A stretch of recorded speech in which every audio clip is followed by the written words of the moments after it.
দেখা যাচ্ছে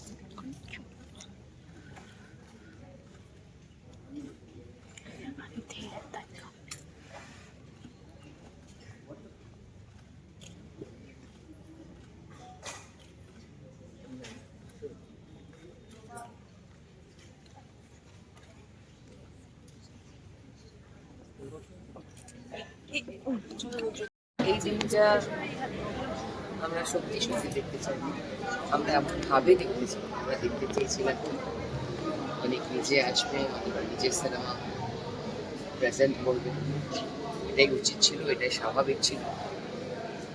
ভবিষ্যতে এরকম অনেক দত্ত আরেকটা যেন না হয় সেই বিষয়ে আমাদের ভীষণভাবে সতর্ক থাকা আমাদের একমাত্র লক্ষ্য। আর এরকম কোনোদিন হবে না, আমি অন্তত দায়িত্ব নিতে পারবো, বলতে পারি আর কখনো এরকম হবে না। এটা ভীষণ এখন এটা নিয়ে কোনো কথা বলবো না, সরি আমি এটা নিয়ে কথা বলবো না, আমি সারাদিন অনেক জায়গায় বলে নিয়েছি। এটা টলিউড ইন্ডাস্ট্রির বাকি কোনো বিষয় নিয়ে কথা বলার জায়গা নয়। শুধু আমার যে বন্ধু অনেক, আমি তার সম্বন্ধে বলতে পারি, ওর বানানো সিনেমার সম্বন্ধে বলতে পারি, আর এখানে অন্য কোনো বিষয় নেই। একটা কথা বলতে রাজি না, অনেক অনেক খুব বন্ধু ছিল এবং খুব আমার সঙ্গে মজার একটা সম্পর্ক ছিল। আমি রাজনীতিতে ঢোকার পরে যখন তখন যাইছে তাই আমাকে বন্ধুর নাম ফোন করে যেত, রেগে যেত, কত কিছু বলতো, তোমরা এটা কেন করলে? মানে মাঝে বাবা শান্ত হও, দেখছি তো, দাঁড়াও না। অনেক কিছু ওর কিছু ভালো না লাগে, তোমরা তো কিছু করছে না, এটা হচ্ছে সেটা হচ্ছে, মানে ও এই সরকার যেটা ছিল সেটা নিয়ে ঝামেলা হলে সেটাও আমাকে বলতো, ওই সরকারের কোনো কিছু অপছন্দ হলে সেটাও আমাকে ফোন করে বলতো। সে বলার স্বাধীনতাও ছিল, সে বন্ধুত্বটা আমাদের মধ্যে ছিল। আমি ঠিক ভাবতে পারিনি যে এত তাড়াতাড়ি কিছু ঘটবে। তবে এই ইন্ডাস্ট্রির যে দুরবস্থা হয়েছিল তাতে প্রচুর মানুষ কিন্তু ডিপ্রেশনের শিকার হয়েছেন, প্রচুর মানুষ ডিপ্রেশনের শিকার হয়েছেন। এই ইন্ডাস্ট্রির যে দুরবস্থা গত কয়েক বছর হচ্ছিল, and this should end, pure and simple, this should end। এসব আর যেন কখনো না হয়, কোনোভাবে কাউকে মেরিট বেসড কাজ পাবে মানুষ। শিল্পকর্মের মধ্যে দিয়ে তিনি বেঁচে থাকেন, অন্যায়ের বিরুদ্ধে প্রতিবাদ করার স্পর্ধা তিনি দেখিয়েছেন, যে স্পর্ধা আজকের দিনে বড়ই কম। তার জন্য ওনাকে বহু মানুষ প্রণাম জানান। তিনি তার যে বক্তব্য ছবির মাধ্যমে তুলে ধরতেন, ছোটবেলা তার সঙ্গে কাজ করেছি, বিজ্ঞাপন থেকে শুরু করে সবটাই। আমি ধন্যবাদ প্রথমেই জানাবো রাজ্য সরকারকে এবং বিশেষ ধন্যবাদ জানাবো আমাদের সম্মানীয় মুখ্যমন্ত্রী। দুর্ভাগ্যজনক ঘটনা ঘটার পর থেকে যেভাবে তিনি প্রত্যেক মুহূর্তে যাতে সম্মানের সঙ্গে আমাদের প্রিয় পরিচালক অনিন্দার কাজে কোনো রকম অসুবিধা না হয় এবং নন্দনের মতো জায়গায় যেখানে তার সিনেমা আটকে দেওয়া হয়েছিল অন্যায় প্রতিবাদ করার জন্য, সেই জায়গায় আজ প্রদর্শিত হচ্ছে অপরাজিত এবং তারপর আমি ভবিষ্যতে নেই। ধন্যবাদ জানাই সম্মানীয় মুখ্যমন্ত্রী। সংস্কৃতির জায়গাগুলোকে যেভাবে শেষ করে দেওয়া হয়েছিল, আজ পশ্চিমবঙ্গের মানুষ যে অন্ধকার থেকে বেরোবার রাস্তা তৈরি করেছেন এবং নতুন সরকারকে নিয়েছেন, তাদের জন্য বড় প্রশংসা এটা প্রয়োজন। ধন্যবাদ জানাই নন্দন কর্তৃপক্ষকে। আজ নন্দনের সদর্পে এলেন দুটি সিনেমার ঝুলি কাঁধে নিয়ে অনেক দত্ত, একটা সিনেমা অপরাজিত আর একটি সিনেমা ভবিষ্যতের ভূত।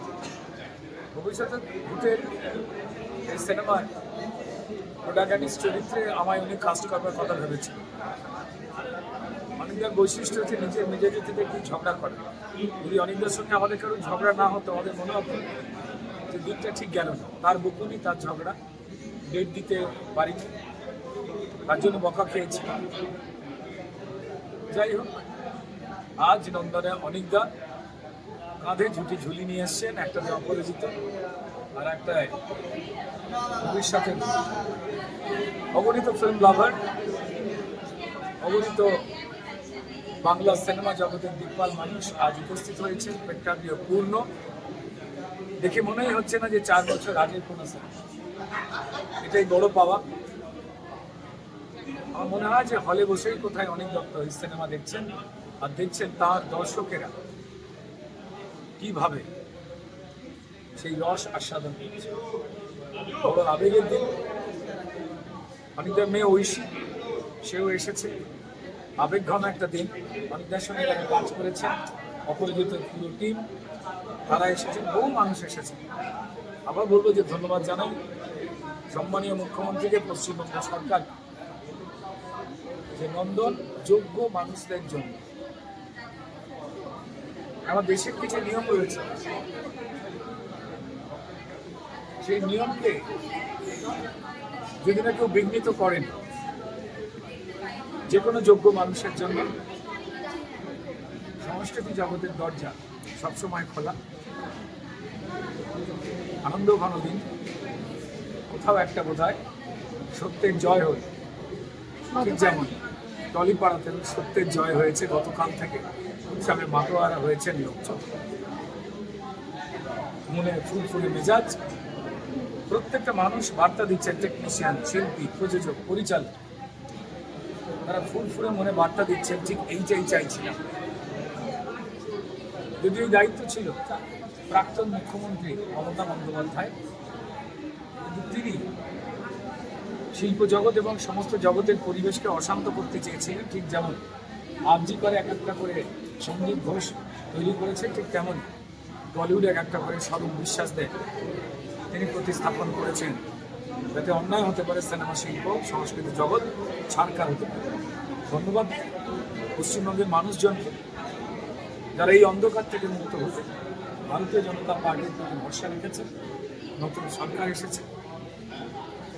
ধন্যবাদ মুখ্যমন্ত্রীকে, শুভেন্দু অধিকারী মহাশয়কে, যিনি প্রত্যেক মুহূর্তে বার্তা দিচ্ছেন যে যারা গণতন্ত্রের পক্ষে, যারা আইনের পক্ষে, যারা সংবিধানকে সম্মান করার পক্ষে, যারা মানুষের পক্ষে, তাদের জন্য পশ্চিমবঙ্গ প্রাণ খুলে শ্বাস নেওয়ার মতো জায়গা হয়ে গেছে।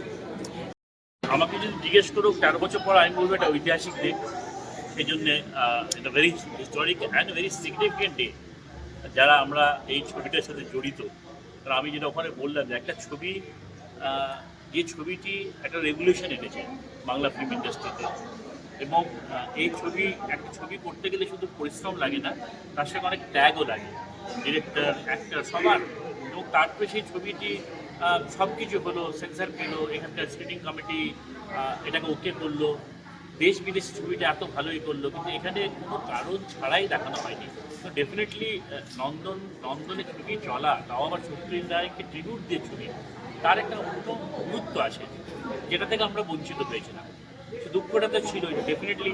আজকে এটা হবার পর একটা আমাদের কাছে খুশি, খালি একটাই দুঃখ যে অনেকটা দেখতে পেল না। এবং আমি on record I want to thank the state government এবং আমাদের মুখ্যমন্ত্রী, chief minister of our state, যারা এই সুযোগটা আমাদের করে দিয়েছে। এবং আমি আশা করব, যেটা আমি স্টেজেও বললাম, যে ভবিষ্যতে বাংলা ছবি, এই নন্দন তৈরি হয়েছিল ভালো ছবিকে সাপোর্ট করার জন্য। যে ছবিগুলো ক্রিয়েটিভলি ভালো, যে ছবিগুলো কমার্শিয়ালি নয়, সেই ছবির জন্য নন্দন তৈরি করা হয়েছিল, এবং যে ছবিগুলো আমরা করি। এবং আমি আশা করব আগামী দিনে ওই ছবিগুলি, যে ছবির যোগ্যতা আছে, তাদের যেন ডিপ্রাইভ না করা হয়। কারণ একটা ছবি কারো একার নয়, ডিরেক্টর বা প্রডিউসার বা অ্যাক্টরের নয়, ছবিটা হচ্ছে একটা কমিউনিটি অ্যাক্টিভিটি দিয়ে ছবিটা তৈরি হয়।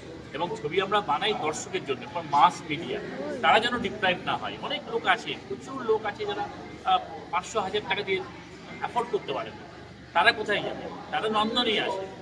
এবং আগামী দিনে ওইটাই আমাদের, যে ছবিটা যার ডিপ্রাইভ যেন না হয়, যে ছবি ডিজার্ভ করে সেটাকে যেন আমাদের চালানো হয়।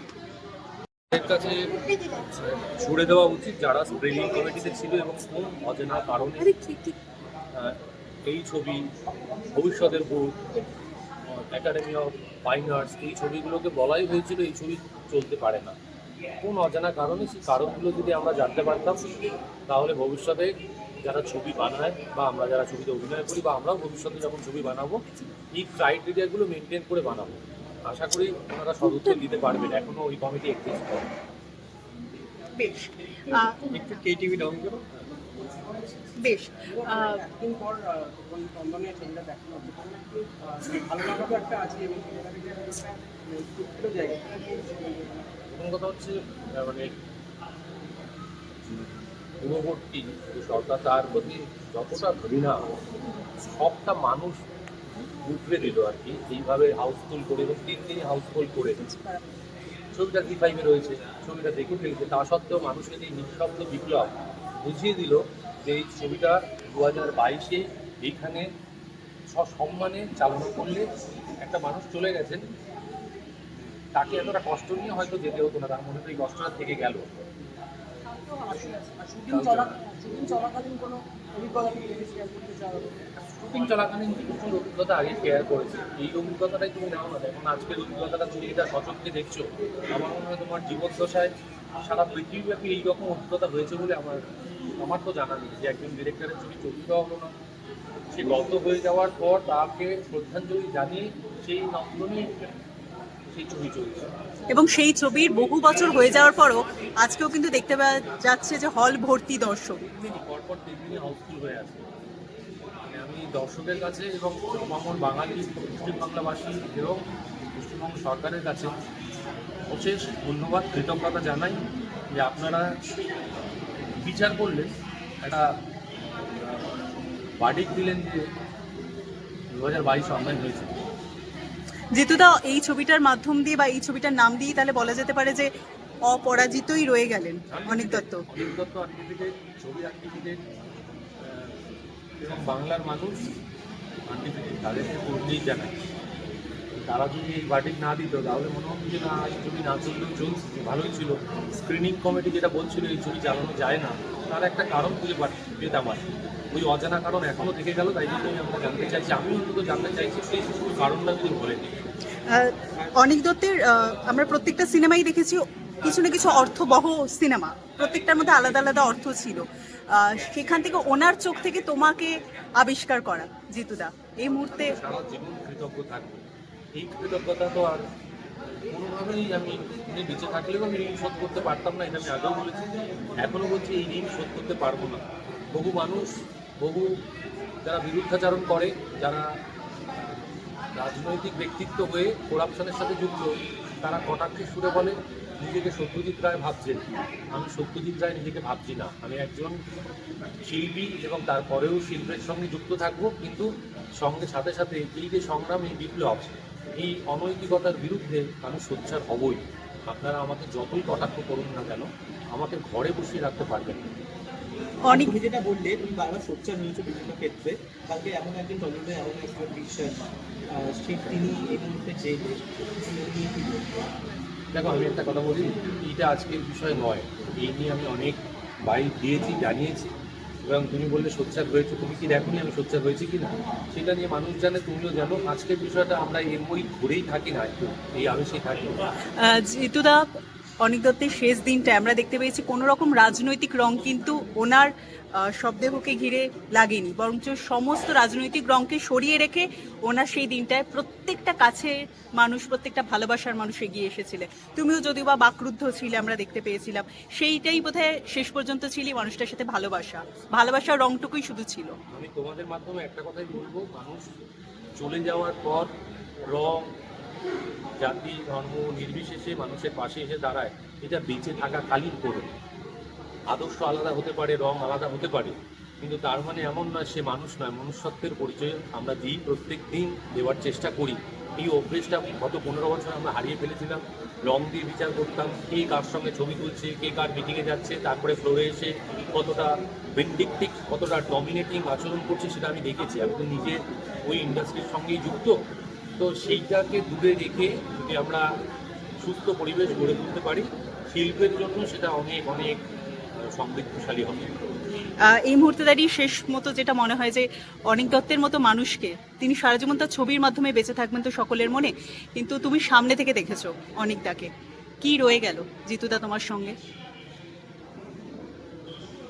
খানিকটা ক্ষোভ রয়ে গেল, খানিকটা দুঃখ রয়ে গেল, এবং আজকে ওনার ছবি, ওনার হাতে তৈরির একজন শিল্পী সে দাঁড়িয়ে রইল, এবং সেই শিল্পীর যে কর্মকার, সেই শিল্পীর যে তৈরি করলো, তিনি আর রইলেন না।